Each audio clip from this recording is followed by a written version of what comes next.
Hi everyone. మరి తెలంగాణలో TET పరీక్షకు సంబంధించి ఈరోజు ప్రారంభమైన విషయం తెలిసిందే. మరి ఉదయం సెషన్, మధ్యాహ్నం సంబంధించి మరి మ్యాథ్స్, సైన్స్ వరకి ప్రారంభమయ్యాయి. మరి ఈరోజు ప్రశ్నల సరళి మరి ఓవరాల్‌గా మనం షార్ట్ డిస్కషన్ చేస్తే మరి తొలి రోజు టెట్ సాధారణంగానే ప్రశ్నల సరళి ఉన్నట్టు టెట్ పరీక్ష తొలి రోజు ఉదయం, మధ్యాహ్నం జరిగిన మరి మ్యాథ్స్, సైన్స్ టెట్ పేపర్ 2లో తెలుగు సబ్జెక్ట్ కాస్త తేలికగా ఉందని సందులు, ఛందస్సు, ఆలయాలకు సంబంధించి కావచ్చు, అంటే వివిధ టెంపుల్‌కి సంబంధించి కావచ్చు, నదీ తీరాలకు సంబంధించి కవి పరిచయాలు అడిగారని, మరి అలాగే సైకాలజీలో మరి వివిధ పద్ధతులు, వివిధ అంశాల్లో మరి గతంలో లాగే సైకాలజీ అనే మనం ఆల్రెడీ చెప్పుకున్నాం. కొంచెం మనం ప్రిపేర్ అయితే 20 మార్కుల వరకు మరి అలాగే మరి అన్ని బేసిక్ అంశాలు కూడా తీవ్రంగా మనకు ఒక బేసిక్ పట్టు అంశాలు ఖచ్చితంగా సైకాలజీలో ఉంటే మనకు 25, 26 మార్క్స్ వచ్చే అవకాశం ఉంది. మరి అలాగే చిన్న చిన్న మిస్టేక్స్ ఏం చేయకుండా ఉంటే ఖచ్చితంగా మనకు 28 వరకు వచ్చే అవకాశం చాలా స్పష్టంగా ఉంటది. ఇక తెలుగులో గతంలాగే మరి యావరేజ్‌గా 20 మార్కులు వచ్చేటట్టు తెలుగు పేపర్ ఉంటుంది. ఇక మనం తెలుగులో మనకి వచ్చిన ఆన్సర్‌లే మనము మిస్టేక్ చేయడం వల్ల కొన్ని మనకు తెలిసిన ఆన్సర్ కూడా మనం మిస్టేక్ చేస్తూ ఉంటాం. ఆ రకంగా 5, 6 మార్కులు కోల్పోతాం కాబట్టి తెలుగైతే మరి కొంచెం సీరియస్‌గా తప్పులు లేకుండా మరి చిన్న చిన్న మిస్టేక్ లేకుండా చేసిన వారికైతే 25 మార్కులు, 26 వరకు వచ్చే అవకాశం ఉంటుంది. అంటే కంటెంట్ ప్లస్ మెథడాలజీ కలిపి 28 వరకు లేదా యావరేజ్‌గా చిన్న చిన్న మిస్టేక్ చేసిన అభ్యర్థులకైతే ఖచ్చితంగా ఒక 20, 22 మార్క్స్ వచ్చే అవకాశం ఉంది. తెలుగు ప్రతిసారిలాగే వస్తుంది. ఇక మరి మ్యాథ్స్ వాళ్ళకైతే కొంచెం మ్యాథ్స్ తేలికగాను, ఖచ్చితంగా మరి బయో సైన్స్ వరకైతే మరి గతంలాగే మ్యాథ్స్ సంబంధించి ప్రశ్నలు ఎలా ఉన్నప్పటికీ మ్యాథ్స్ అనేది కఠినంగానే అవుపిస్తుంది. ఎందుకంటే మ్యాథ్స్ అనేది బేసిక్ పట్టాంశాలు కాదు కాబట్టి ఖచ్చితంగా మ్యాథ్స్ అనేది మరి చాలా ఇబ్బందులు ఉంటుంది వాళ్ళకి. ఇక సైన్స్ సంబంధించి యావరేజ్‌గా ఉందని చెప్పొచ్చు. ఇంగ్లీష్ అనేది మనకి అన్నిటిలాగే పేపర్ 1, పేపర్ 2 లాగా మరి ఎలా ఉంటుందో గతానికి సేమ్ యాజ్ ఇట్ ఈస్‌గా మనకున్నట్టు స్పష్టమవుతుంది.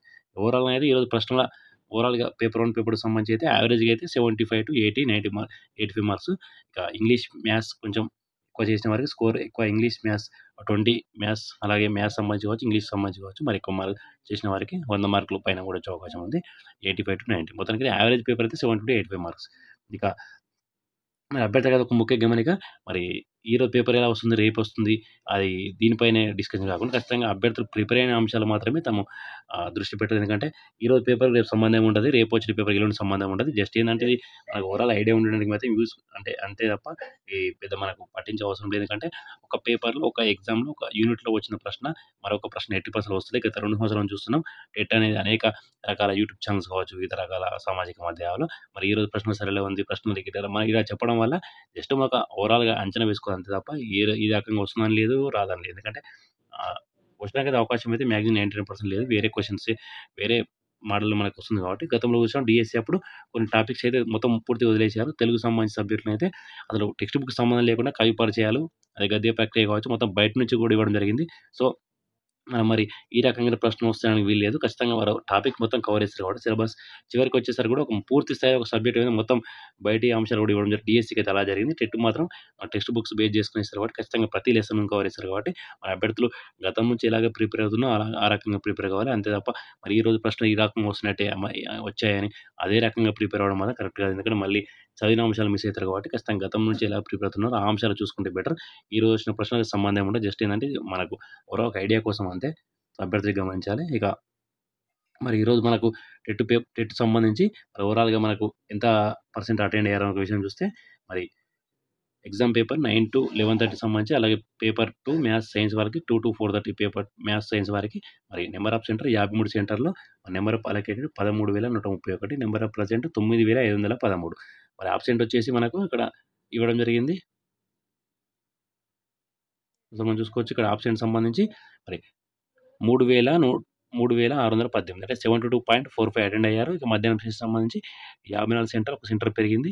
13,230 మంది మరి అలొకేట్ చేస్తే ప్రెజెంట్ అయింది 9,605. ఆబ్సెంట్ అయింది 3,625.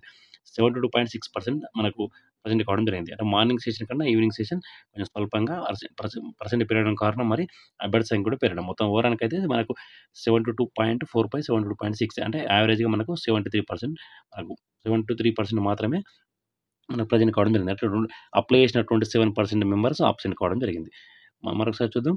మార్నింగ్ సంబంధించి మనకు 72.45%, మధ్యాహ్నం సంబంధించి 72.6%. ఇక రేపటికి సంబంధించి నెక్స్ట్ డేట్ ఆఫ్ ద మరి 19/6/2025 బి హెల్డ్ 52 సెంటర్ సంబంధించి రేపు మరి 52 కేంద్రాలు పరీక్ష నిర్వహిస్తున్నారు. ఈరోజు 53, 54 52 కేంద్రాలు నిర్వహిస్తున్నారు ఉదయం, మధ్యాహ్నం సెషన్ సంబంధించి. సో, ఇది friends latest update. Thank you.